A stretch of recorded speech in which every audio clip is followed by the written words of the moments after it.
প্রিয় দর্শক, আপনারা দেখতে পাচ্ছেন যে দেশের বিভিন্ন জায়গায় ছাত্রলীগ তাদের কর্মসূচি পালন করতেছে এবং তারা সমন্বয়কদের বিরুদ্ধে তারা যে জোরালো কর্মসূচি প্রদান করেছেন।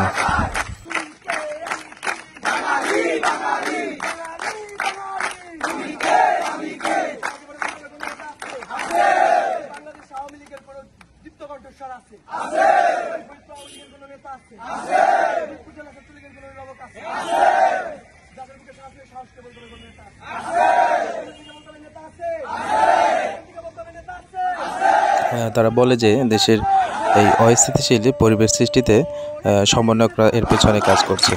বাংলাদেশ যদি ভালো কিছু করতে চায় তাহলে সেটা ছাত্রলীগের হাত ধরেই হবে ইনশাআল্লাহ।